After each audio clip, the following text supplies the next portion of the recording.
Hello, everybody. Kate Butcher, you're going to get detention. You all have to move forward. Everybody's got to move forward. Hello, everybody.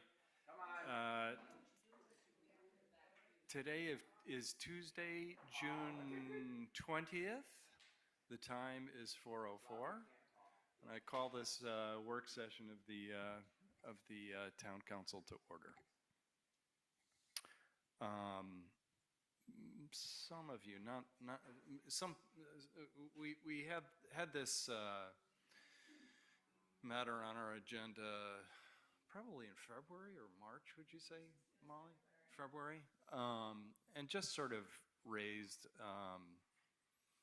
Had a conversation.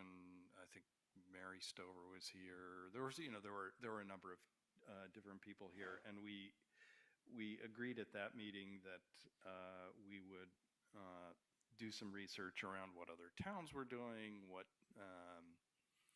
happening elsewhere, and then convene a work session and just sort of continue the discussion of this, because a lot of towns are moving in the direction of registration, licensing, whatever term you want to use, and certainly merits conversation. Molly has been doing the would be an understatement to say she's been doing the bulk of the research and work on this, but she has been, and she and I have met a few times. We met with Nick Solitro, who I think is on Zoom, our town solicitor, in the last week or two, just sort of working our way through, again, what other towns are doing, what other ordinances look like, what the state law permits, what the state law does, etc. Molly, do you want to talk about what you've been working on? Thanks everybody for coming. It's nice to have a pretty full room. So I guess we should start at the beginning, and the beginning is, why do we want to have a short-term rental ordinance? And I think there's a lot of answers to that question. Block Island has a long history of rentals. We didn't call them short-term rentals, right? We just call them rentals. We use primarily real estate agents rather than online platforms, although online platforms are sort of more emerging recently. Part of the reason I think we wanted to look into this is enumerating what percentage of our housing stock is being used as short-term rentals. They're businesses. Each one is its own little business being run in our town using town resources, facilities, our infrastructure. So it's not in a bad way, just in a we want to recognize that kind of a way. And so I think part of it is just enumerating how many of these are running, and then secondarily, are they all legal? And are they all compliant? Meaning, if you have a septic system for 4 bedrooms, are you renting to 8 people, or are you renting to 12 people? Because then you're not compliant with your septic system. That's an issue, right? With the water and everything. If you've got an accessory structure, and you're like, oh, I'd love to make a couple $100 a night, I'm gonna rent my accessory structure, are you doing that legally? Because if you're not doing it legally, we could help you bring it into compliance by turning it into a 513, which then addresses our year-round housing problem.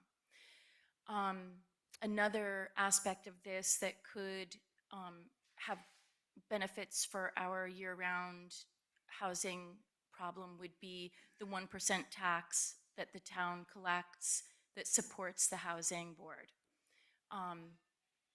If you're renting something, maybe you're not submitting it, so that tax is not voluntary. It's it's not it's not it's not a suggestion, right? You're supposed to be turning it in. And I think there is a little bit of a notion out there that it might be like at your discretion. And that is borne out by the fact that the 1% that we collect from the state is not matching up with the 1% that we collect for the housing. They should be the exact same number, but they're not. So that's another way that, this way, you know, in the clerk's office, when they don't need to waste their time chasing down, you know, Sunshine LLC, you know, like that's the other problem, right? We don't know who owns these houses because they're all listed as LLCs and private funds. And so this way, if you register your rental, the town now has your name, address, telephone number, email address. They can contact you. Hey, we haven't heard from you. We don't have your 1% that you're supposed to have turned in. So that's another way that this could help our year-round housing issue. So we see it as supporting our year-round community in a couple of very good ways. Obviously, if you're renting something and it's non-compliant, it's not grandfathered because it never was legal. So, but I think that's where we've sort of preemptively agreed that we're moving forward. We're not going to be going after, right, when you say that, Keith, that we're not going to be like going after people who were previously renting something illegal. We're just going to say you can't do that anymore. There would be a fee. Obviously, every town has a fee to register your short-term rental. And that money would go into the town coffers, and it would be used for compliance and for other things. So, but part of it would be used for compliance. So I think that's where we're at right now. There's lots and lots of, so interestingly, Keith and I have compiled quite a bit of information, but I thought like super helpfully, Corey in Gail's office put together a really nice, I should have had you helping me, Corey, because I actually think your document is better than mine. So, which is great. We're not breaking any new ground here. We all know that lots of other towns are doing this, but there's lots of good reasons why towns are doing this. And, you know, we have our reasons, and I don't, they're not adversarial. I guess that's it. I guess just as a quick build, Thank you, Molly. I think it was Chris Warfel first came up with this idea, somebody else, and that was the whole concept around amnesty. And that if you have been having a rental, this is a time when you can sort of come forward and say, well, I've been having this, and maybe it's the third bedroom in the house that's been rented, or an ADU, or whatever you want to define it as. And the goal of that would be to just sort of everything come clean, no history, to Molly's point, and the idea that we're looking forward.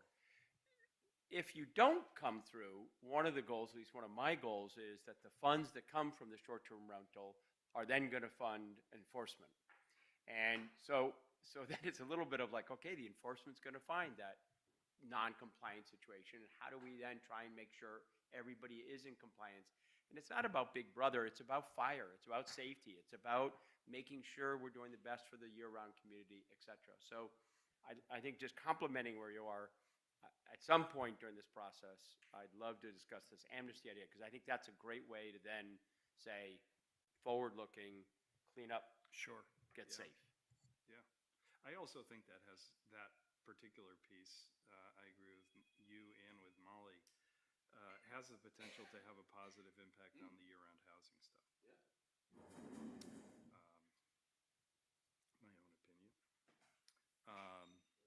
Martha? I think we're kidding ourselves if we think we're going to solve year-round problems by licensing summer rentals. Did I say that? It's been, Okay. you've all been talking. I'm just trying to. But it's, I think you may pick up one or two. I don't think you're going to do a whole lot. My concern here, and I think we all see it everywhere, is the people who follow the rules, and the people who don't. And either we live in a community of rules and regulations and laws, or we don't. And it's usually when the person who's been doing this for 20 years illegally has the person next door to them do it, they start complaining.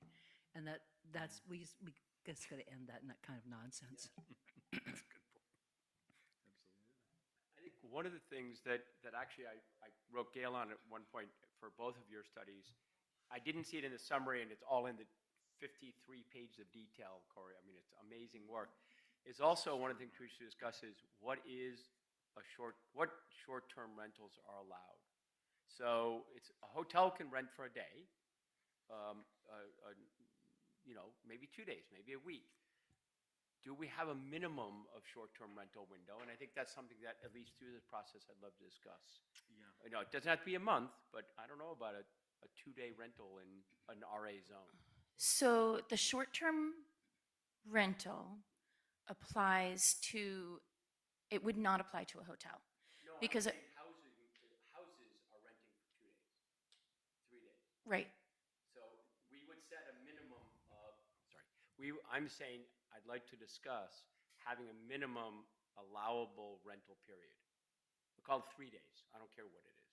But I don't think a house should be able to rent for a day. And there Okay. are houses renting for a day. So I haven't run into any issue with that. I would almost say that's their problem, because they're paying an exceptional amount of money. It'd be cheaper to stay at a hotel. But what I will say, I want to make clear for anybody who's listening, is so just to be clear, so people understand what a short-term rental is. And actually, in the beginning of each one of these ordinances, right, that we would do or any other town has done, is defining a short-term rental. So a short-term rental is not a hotel, because that is under a hotel license, right? So in New Shoreham, we have kind of an unusual ordinance which allows anyone who owns a house on the island to rent 2 rooms. So anyone, no matter what zone you're in, you can rent 2 rooms. You have to go through the process. You have to get the license. That is separate from the short-term rental, because you have a rooming license through the town. So hotel and rooming licenses are not part of this. If you're applying for a short-term rental license, you're renting your house or your apartment or your accessory structure, or I suppose, well, it would have to be bigger than rooms, because you would get the other license for that, but for some time less than 30 days. However, there are places that do what you're talking about, right? So there are a lot of parameters that you can add. I'm just not sure what the benefit would be to us. Yeah. I mean, new people coming in. New people. So, yeah. Yeah. And I don't want to go to where a lot of places in the Carolinas, you should use this Thank you. thing. Yeah, we'll use the microphones. Some places in the Carolinas make it 30 days, and that's basically to block out Airbnb and sort of a lot of these short. But I think there's a lot of strain on the community and a lot of strain on the neighborhood on having a house go for 3 days. And I can think of a number of them, actually. And so I just want to discuss, I'm not saying I'm the majority. I think is, I think you're right. I mean, There's a minimum and a maximum. I Go guess ahead, what I'm Kate. saying. So I think we. Kate as a Butcher, whole- Old Town- this is- Kate I'm Butcher, Old Town Block Road. Island Realty. As a whole, Block Island has changed on the way that people come here and visit. So the 3-night rentals that we used to get over Columbus Day weekend for people coming birding and fishing and with their family, and like all of our families did, and it has changed. We now have bachelorette party after bachelorette party after bachelorette party, bachelor party. You have college kids coming, and it's different. There's so many platforms that people can rent with no accountability. Yeah. On some of these platforms that you don't even know who owns these houses. They never even speak to an owner, and so there's no vetting, all those things. No, there's nothing wrong with a family that wants to come for 3 nights. What I personally do, which I took a nod from Ballard Hall that no longer exists, You know, you come, the rate is this, you come for 3 days, you come for 7 days, that's your gig. Oh, interesting, yeah. And, but the 3-night, it's gotta end because it's completely changed. It's not the same Block Island. And So. people will spend $1,000 a night to come and they'll overload houses and they're falling off the porches and the taxi cabs going in and out and in and out and in and out. It's just hideous. So, what is, I'm not, this is not to put you on the spot. It's an interesting thing that I hadn't thought through. So would we say theoretically you cannot rent for less than 7 days unless you're in a hotel? That's Okay, great. I mean, I would, Or, you know, less than 3 days. Pick a number of days. And if you're renting for 3 days, you need to pay a hotel tax. You need to pay a higher tax. There's something. There's got to be something because I hadn't really thought about I it. just That's think that interesting. I personally feel that it's gotten out of hand. Yeah. Okay, And Kate, can I ask you a question? Yes. When you talk about 3-day rentals, are these houses that are rented for a week and people are in them for 3 days, or are they rented for 3 days They're and renting 4 for 3 days? days or 1 day or 2 days. My neighbors Okay. rent for a night. Okay, that's important to know, thank you. And they're not paying the hotel tax, I don't think. Or maybe they are. I don't know if they should be, but Does anybody know how they it don't even know how works? many people are in their house at a If time. I can just build for 1 second. Sure. So I know of a house very specifically that is renting on Airbnb by the night, Yes. and it's a full house. Now, it could also be then 3 nights, 4 nights, 2 nights, but they will allow, if the window's open, for you to just rent that house for a night on Airbnb. Right.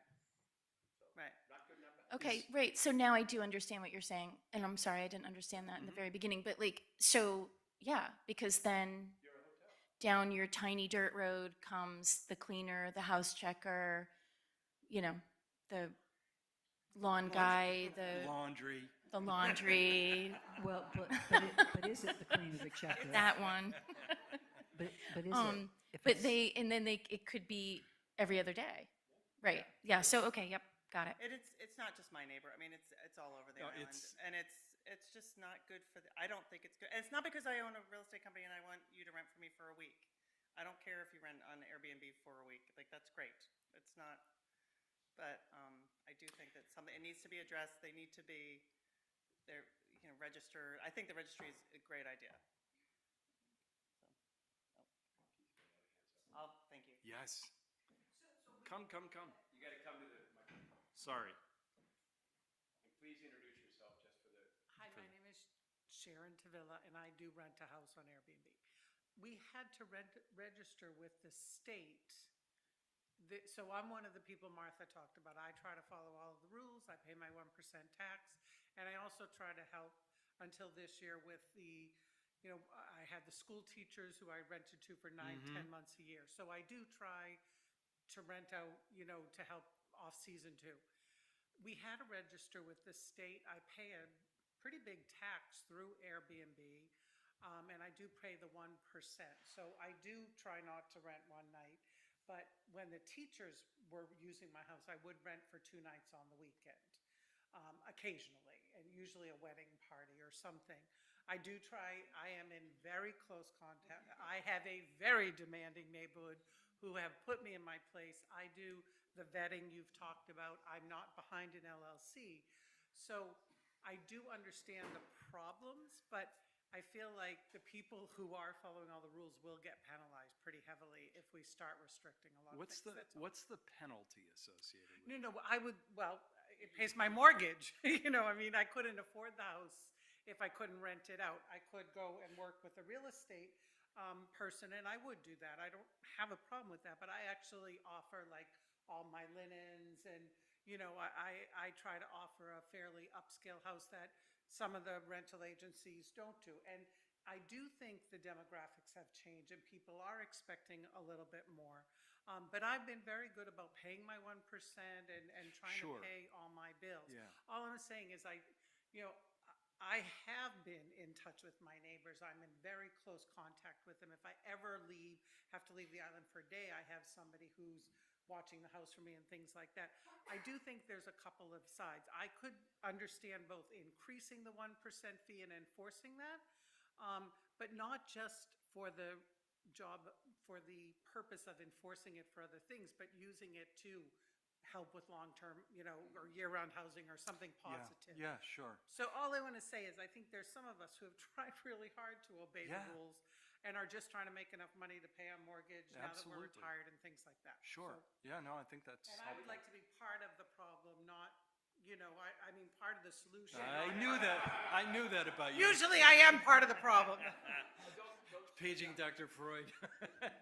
So Sharon brings up a really good point that for anybody who doesn't, I think most of the people in this room are familiar with the state registration of short-term rentals. And that was something the state passed last year, and it's through the Department of Business Regulations. And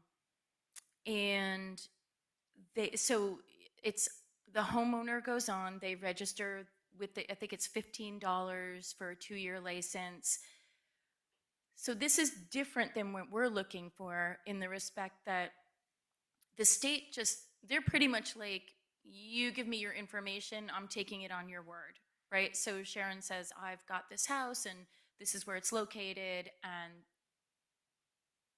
here's my $15, right? So we would be looking for something a little bit more strict in the sense that we want to make sure that what you're renting should be rented. That you're not renting your garage, right? And that if you are renting your garage, that you are able to, for the zone that you live in, right? And I think that having a fee on the island, I think giving us proper guidelines and having us follow is absolutely, I also work at the Chamber of Commerce, and we've already had people come in this year. A woman came in tears because the pictures on whatever platform she was on Sure. didn't reflect the house at all. Yeah. It was a dump. It was terrible. We helped her find a new place. Chris helped her find a new But- place. I mean, so I do understand both sides. I am not opposed to that.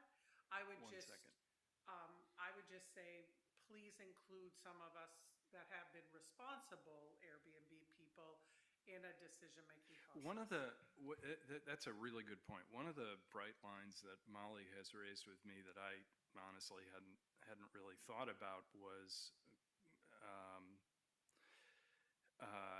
the potential value of this to ensuring that there's local representation. In other words, I hear that story where it's sort of it ain't the house that was on Airbnb, and you get out here and it's sort of like, where are you supposed to go? I mean, at least if I've rented a house and Susie Weissman is my realtor, I can call her but you know what I mean. You can you have recourse, or that sort of not having a face, I think Oh, is yeah, I greet every one yeah, of my guests. I've actually had some people sure. leave. I've kicked some people out in years past because I don't like the looks of them. Yeah, so it's one of these.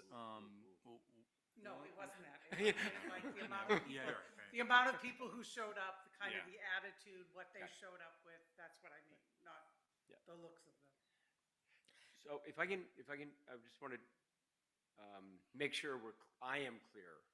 I'm all in favor of short-term rentals. This to me is not a negative or not a penalty or not anything bad. It's potentially a little bit of cost, but really a little bit. So nobody is trying to, at least I am not trying to do anything that would impinge on what you're doing.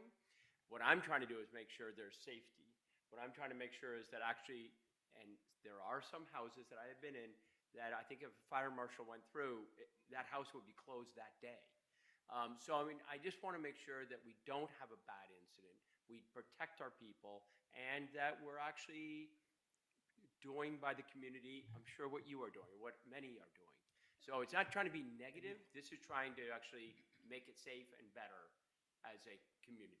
That's my intention. And I'm fine. I think my only concern would be, I do sometimes rent for 3 or 4 days because, and it's mostly been outside of that kind of core 6 or 7 week, Right. mid-July to late August. And I try not to I don't do night by night for the house. I agree with you. And I have been schooled by my neighbors very clearly. If I do anything wrong, they keep me in line. So one of the things which I don't think we're going to touch on to here, but will be a discussion down the road, I'm sure, is what you just described is a business in an RA zone. I think mine is, Are you mixed use?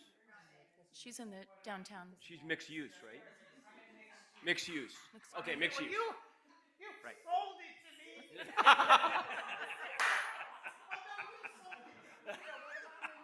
Yeah, You're in mixed use. I'm wrong. Yeah.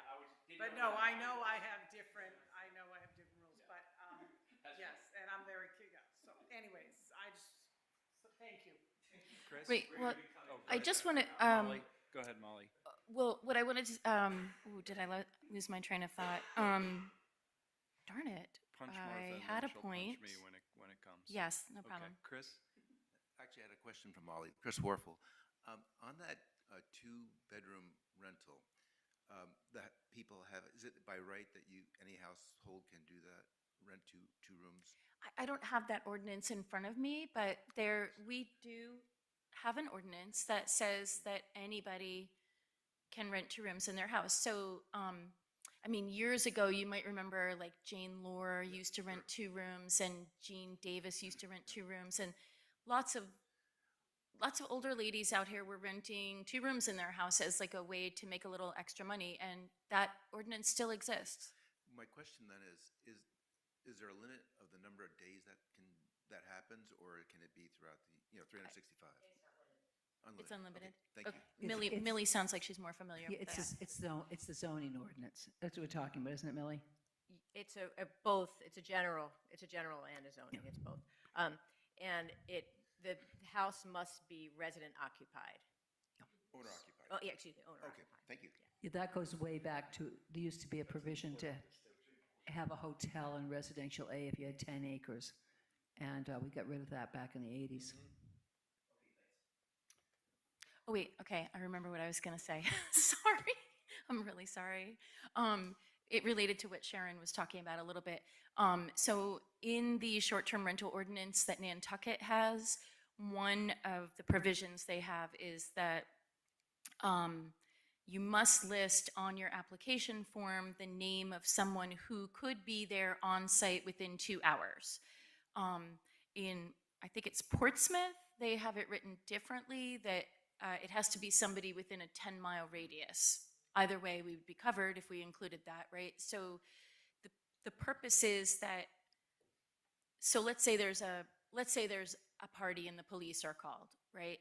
That the way it currently stands, if the police don't just by osmosis know who rents that house, well, they're going to call Kate and get her out of bed, and then they're going to call Jennifer, and then they're going to call Gail, and then they're going to call Susie till they get the realtor that rents that house, right? But they may never, right, because of Airbnb. So what we're saying is, on the form, there's the possibility that you just list somebody, right? So Sharon might list her neighbor. Somebody using a real estate agency is going to list their real estate agent's name. And then this way, if there's a problem, the police know exactly who to call to deal with that problem. And then it's done. So it's an advantage. And that's what they've done on Nantucket. Don't they do that? Don't they do that out here with? I know they used to, with the fire alarm system.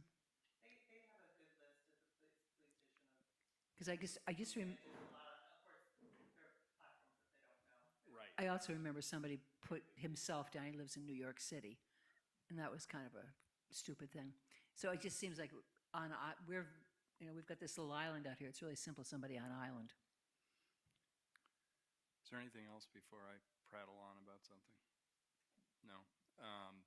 So I haven't talked to Molly or anybody about this, but we, as I said, met with Nick Solitro, our solicitor, recently, and what I think I'd like to suggest is, if the council's okay with it, and it sounds like we at least have notionally a direction that we might be moving in here. I'd like for us to work with Nick to come up with a proposed ordinance that, in the way I view it, is you have sort of, definitions, fees, et cetera, definition including duration, and, some of these things. We have the requirements to be a registered short-term rental. What's the maximum capacity? Does the maximum capacity meet the septic permit? Are all the taxes paid? Who's the local representative? That sort of stuff. Then we would have in some respects, perhaps a reiteration of some of the prohibitions, like, for example, renting out accessory structures. And that, to me, is where we might put in an amnesty provision. And then, is Nick on? Nick, are you on? I am. Hi, Keith. Hi, everybody. Do you think we could put something like that together, kind of in a few weeks? Absolutely. Absolutely. Sort of a straw man, which we'll distribute and people read and look at. I was going to ask Corey, is it okay if we put your research up on ClerkBase? I don't know if it isn't already. Oh, it's there. Okay, because I got it by email and didn't check. Thank you. But that's really worth. It's worth looking at because it gave me a little bit of wow. I mean, I think I knew this, but we are not blazing a new trail here by any means. Exactly. And then come back, around, the first, second week of July and have another work session on this. We'll set it up so that we can actually sit around a table, debate the language, etc. Assuming we develop consensus there, at our next meeting, we'll set a public hearing, and we'll move on. Does that sound like a good way to drive consensus on this? Is that okay, guys? Am I missing anything? The only thing is, I do want to reiterate, which I think everybody has said, many towns are trying to deal with short-term rentals dramatically differently than what we're talking about. Many towns are trying to shut them off or stop them. It's sort of like the, Waze driving through communities, and you see towns literally not allowing them anymore. That's not, let me be very, very clear, that's not what we're talking about. And now we're just talking about everything Keith and Mike. So I'm trying to anticipate the tomorrow call of why are you trying to shut down short-term rentals and my house livelihood. That's not the goal here. So just in that Right. conversation. Yeah, and I think think. Oh, sorry. Go ahead, Martha. No, I followed this on Nantucket for a couple of years while they were talking about it. And they were trying to shut down anything that wasn't a whole summer, which was basically, trying to get back to probably the 50s, the 60s, when the world is a very different place. And people did used to come here. And I tell people, when I was growing up, I thought people owned houses out here who didn't, because they lived in the same house every summer, all summer. And then one year they weren't, and what happened? Well, they don't own the house.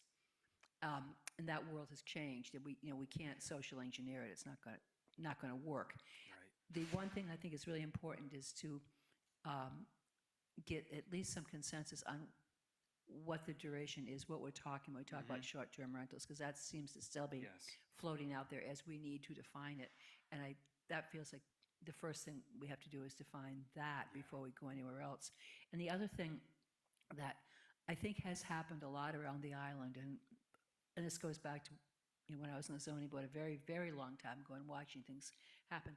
We've had a lot of evolution where you have a case where somebody used to have a smallish summer house and would build a second house, and they was wanting to put the kids out there. Then they want to put the grandkids out there, and who can argue with that? And then the kids grow up, get older, and move farther away. And then, suddenly they're turning it into a real apartment and renting it to outside people.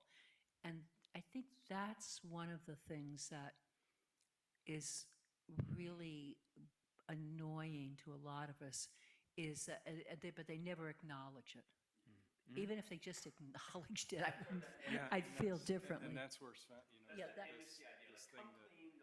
Yeah, that's what's really I feel in many ways is just is so disingenuous. Don't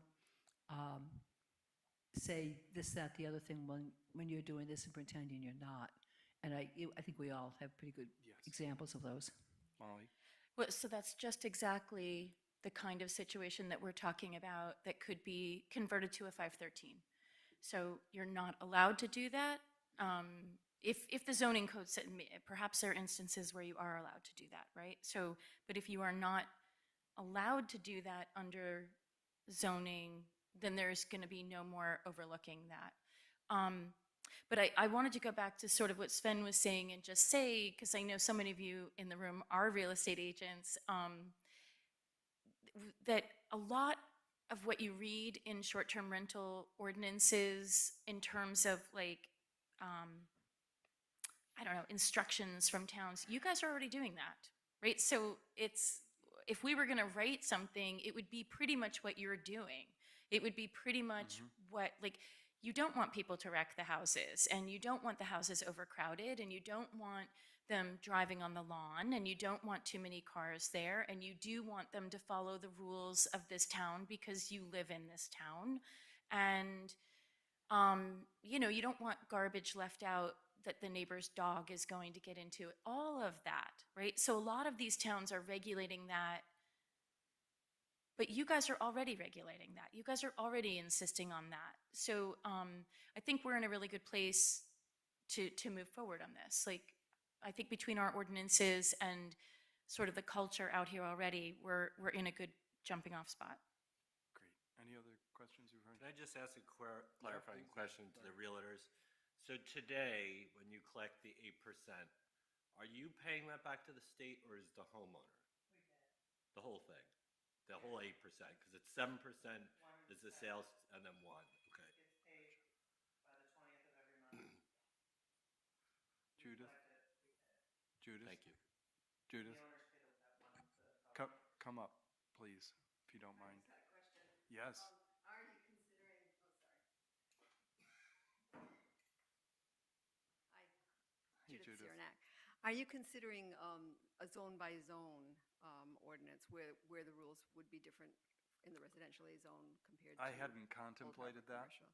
I mean, Not part of your if thinking at there's, this point? no, but not because, I just hadn't even thought about it that way. I think if I were giving just a off the top of my head opinion, I think rental's a rental for these purposes, where you're talking about registration and sort of what the general rules are.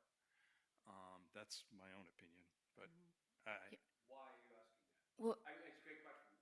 so, I just read the new Newport ordinance. and Right. It does. I was They just going to say, have, in yes. Newport, there are certain zones of the town that you absolutely may not rent a house. Yes. So, right? That's how I read it. yes, yeah. So I was just curious if that was part of your initial, thinking. I don't have an opinion really about it. I hadn't thought about it. I saw the Newport thing, and it just, I've been to Newport a few times in my life, and it's I sort of get it, how there's this very concentrated area and a not so concentrated area, but I hadn't thought about that. And if It's you a have good-sized further city thoughts on too. it, So no, not really. Just digesting, yeah. what they're doing. But their Sure. environment is so different, Yeah, from right, ours. right. Can I sneak in a second question? Please, of course, you I'm can. on my feet. When you were talking about the rental of accessory structures, which of course is not allowed under the zoning ordinance, the creative solution to that has been, by some people, I don't know if it's a lot of people, but is for them to move into their accessory heard structure that during the too. summer and rent the main Yes. house. So, we don't really have an ordinance that says you can't do that. And I don't know that there should be, but you're not going to make a Actually, I lot think of we do. you're not going to make a lot of accessory structures available for 'cause year round, This is, I don't mean to pick on her, but the most recent question I heard about this was actually from Catherine Puckett, who was thinking about on Old Mill, sort of actually flipping, building two structures. And the answer then from our lawyer was that was not permitted under the existing code. May not be, but it Yeah, hasn't I- been yeah. enforced or, It- broadcast in Yeah. any way Well, that's, that's a always problem. that's been the law. I think it's been overlooked. I also think that, um, obviously speaking for myself, I've never felt that's been really in, I know for a fact that is not in keeping with Block Island. I mean, when I was a kid, people moved out and rented their houses and moved into some other smaller building that was secondary, and that's how they, I mean, back then there was, everybody talks about no housing, there was no money back then, there was nothing. And, you know, I can go up and down the street and tell you how many there were. And when they first put the 513 in, or whatever the name of it was at the time, I think it was changed slightly, there was this great panic that the island was going to be overpopulated immediately. And that was never gone back and revisited, and that's been a very long time, and I think it should be revisited. Thank you. Yes, thank you, Judith. David? David Lewis, Cooner's Road. First, I just wanted to get a clarification of what Kate said, and I think what you said was that you collect the tax and forward it to the state, that 8%, but the renter pays the tax. Thank you. I just wanted to say I thought this has been a very productive conversation, and as one of the best indications that you're on the right track is that the whole rental community on Block Island is behind us, or behind you. And although we didn't hear from all of them, most likely they are of a have a consensus. We previously saw that with the land trust, just to cite one dramatic instance in our life cycle. And the housing board. And the housing board, yes. So I just wanted to add two more things. Number one, you haven't talked openly a whole lot about the enforcement discussion. And, oh, no, before I get to that, I just wanted to make it known, because some people may not have this latest news, but in the last couple of days, the Newport newspaper reported that the city of Newport is going to increase their rental fee for some landlords by 700%, from $100 to $700, following Jamestown's model. And that, I just saw that in the Providence Business News this morning. So I didn't read the complete story because it was behind the firewall, but I heard enough to get that gist. When you, excuse me one second, David, but when you look on the clerk on that document, Jamestown has a $350 registration fee for resident owners and a $700 or $750 fee for non-resident owners. So I would continue that article also made the specific point that they felt that they needed that money to pay staff to enforce these rules. Yes. And I think that's an important component of whatever Block Island has to offer in an ordinance. And to Sharon's concern, Sharon Davila,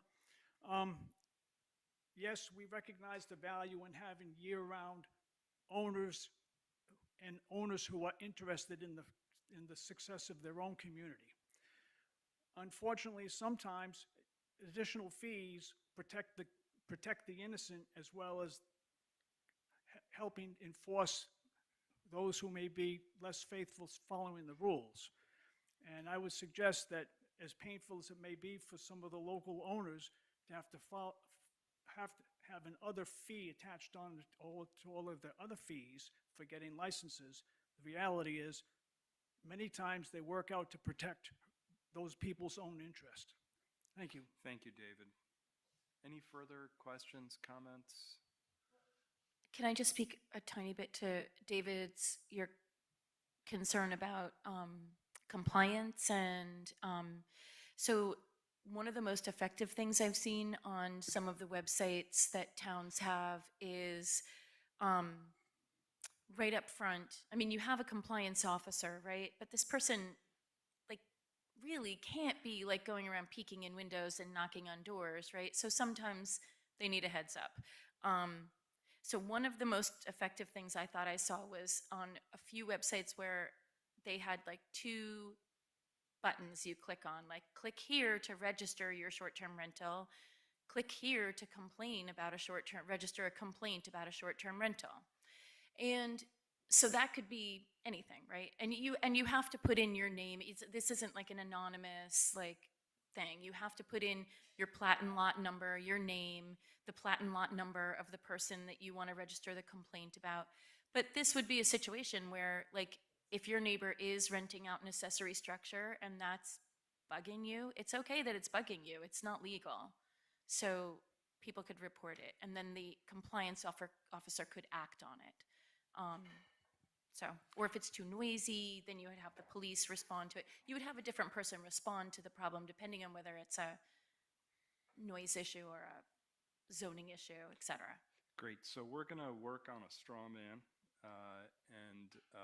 in the next few weeks, and we will schedule another meeting. And I really appreciate people coming and talking about this. We're all learning. We'll figure it out together. As Sven said, the most encouraging thing about this is that we're not doing it in an adversarial way, the way I've seen a lot of towns do it. So, I think Molly agrees, I think, and all of us agree, that's the way we want to go through this process and have it be a community purpose. If there's nothing further, a motion to adjourn? All those in favor indicate by saying aye. Opposed, no. We're adjourned.